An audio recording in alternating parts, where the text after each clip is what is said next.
some of the scariest stories aren't found online. They aren't in books. And they aren't in movies. They're the stories passed down by grandparents. Stories told late at night on front porches, around kitchen tables, or during family gatherings when the conversation suddenly becomes quiet. The strange thing is, many grandparents don't tell these stories for entertainment. They tell them because they insist they really happened. Encounters on lonely roads. Things seen in the woods after dark. People who appeared where nobody should have been. And moments that stayed with them for the rest of their lives. Tonight's video features 4 terrifying stories that grandparents shared with their families over the years. Stories that, according to them, were absolutely true. So sit back, turn down the lights, and listen carefully. Story 1: The Lantern in the Swamp. My grandfather rarely told scary stories. He was the kind of man who worked hard, spoke very little, and usually dismissed anything supernatural as nonsense. That's why this story always stayed with me. One summer evening when I was around 13, we were sitting on his porch while a storm rolled in across the fields. The conversation somehow drifted toward ghost stories, and I asked if he had ever experienced anything strange. For a while, he said nothing. Then he quietly replied, "Only once." Back in the 1950s, he worked on a farm near a large swamp several miles outside town. One night after finishing work late, he took a shortcut home along a dirt road that passed near the water. The moon was hidden behind clouds. There were no streetlights. Only darkness. As he walked, he noticed a lantern glowing deep inside the swamp. At first, he assumed it was another farmer. But something felt wrong. The light wasn't moving naturally. It would appear between the trees, disappear, then reappear somewhere else. Almost as if it were skipping across the swamp. My grandfather stopped walking. The lantern stopped too. Then it began moving toward him. Slowly. He said the fear hit him immediately. Not because of the light. Because he suddenly realized there was no sound. No frogs. No insects. No wind. Nothing. The closer the lantern came, the darker everything around it seemed. Eventually, he could make out a figure carrying it. Tall. Thin. Wearing what looked like an old black coat. The figure never raised the lantern high enough for him to see its face. It just kept approaching. Step by step. My grandfather turned around and started walking faster. The footsteps behind him matched his pace. He walked faster. The footsteps did too. Then he ran. And the footsteps started running. He reached home completely exhausted and locked every door. The next morning, he returned to the road with several neighbors. They found footprints leading out of the swamp. But according to him, they weren't human footprints. They looked almost like bare feet. Except each footprint had only 3 long toes. My grandfather never used that shortcut again. And for the rest of his life, whenever storms rolled in, he would close the curtains before dark. Story 2: The Woman on the Bridge. This was a story my grandmother told every Christmas. Not because she wanted to scare us. Because she insisted it really happened. She grew up in a small town in Pennsylvania during the 1940s. At the edge of town stood an old wooden bridge crossing a narrow river. Everyone used it, day and night. But older residents avoided crossing it after midnight. One winter evening, when my grandmother was 16, she stayed late helping a friend prepare decorations for a church event. By the time she left, it was nearly midnight. The quickest route home required crossing the bridge.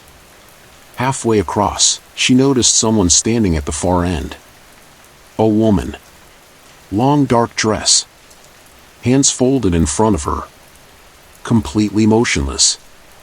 My grandmother assumed she was waiting for someone.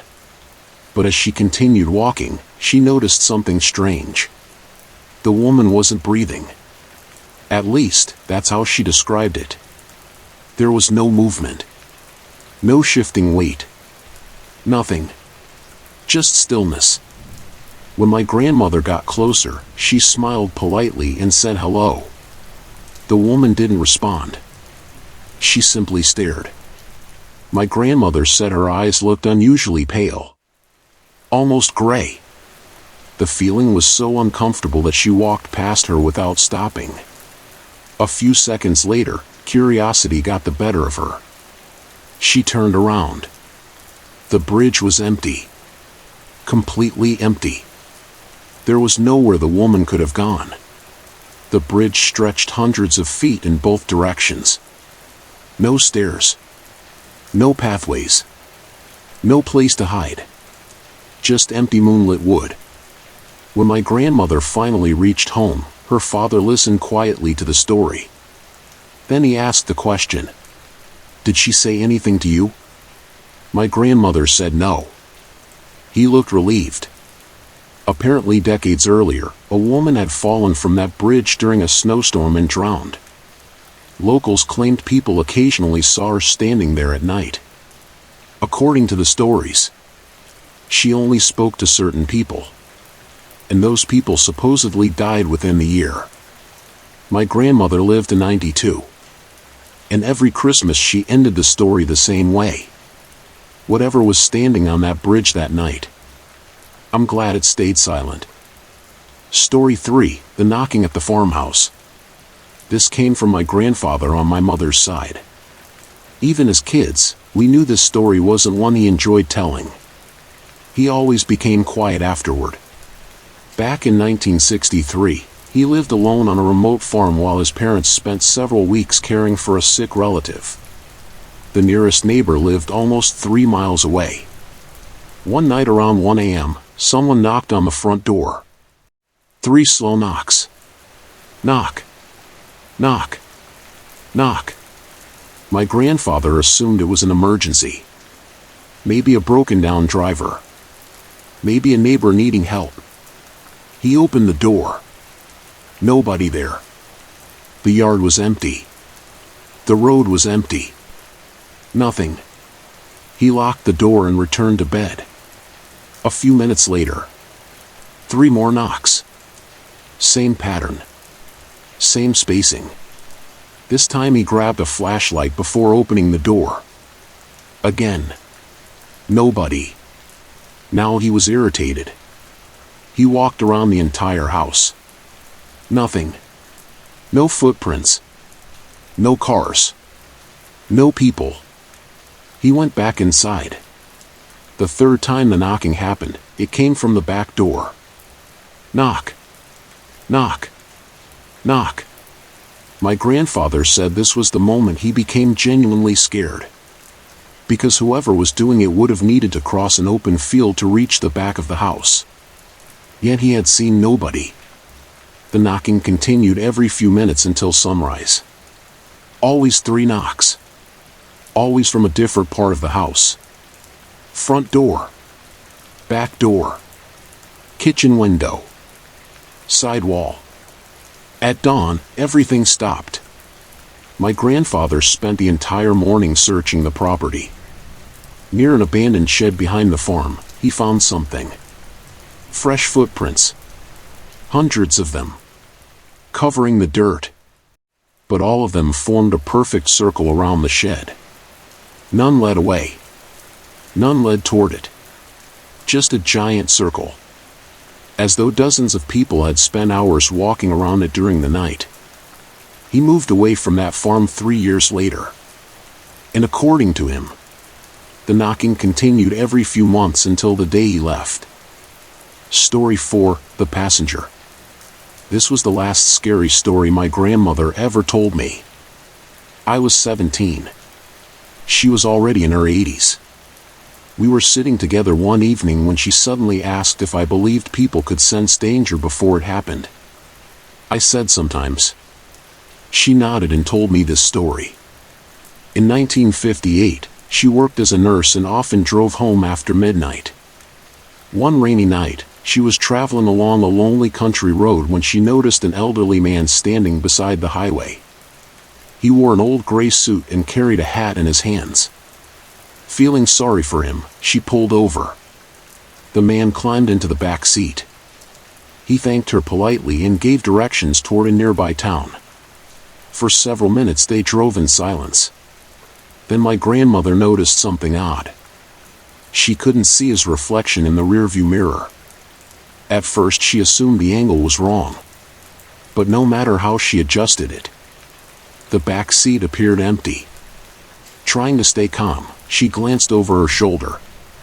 The man was still there, looking out the window.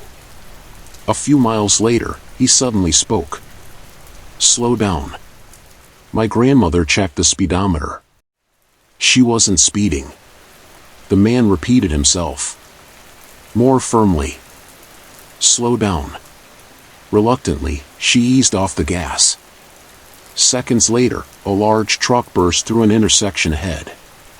It ran a stop sign at full speed. Had she continued driving normally, the collision would have happened directly in front of her. Shaken, she pulled over. When she turned around to thank the passenger, the back seat was empty. The door had never opened. The rain outside remained untouched. No footprints. Nothing. Years later, while looking through old town records, she found a newspaper photograph. A man wearing the exact same gray suit. The article stated he had died in a highway accident at that same intersection in 1947. 11 years before she picked him up. My grandmother never claimed to understand what happened that night. But she always believed one thing. Something was riding in that back seat. And for whatever reason, it didn't want her to die. As time passes, old stories tend to disappear. People move away. Towns change. The people who experience these events grow older. But some stories survive for generations. Not because they're famous, but because the people who told them never changed their version, no matter how many years passed. Whether you believe these stories or not, one thing is certain. Something happened to these grandparents that stayed with them for the rest of their lives. And maybe that's why they kept telling these stories long after everyone else forgot. If you enjoyed tonight's stories, leave a like, subscribe, and let me know what horror theme you'd like to hear next. And if your grandparents ever told you a story they swore was true, you might want to listen a little more carefully the next time they tell it. Good night.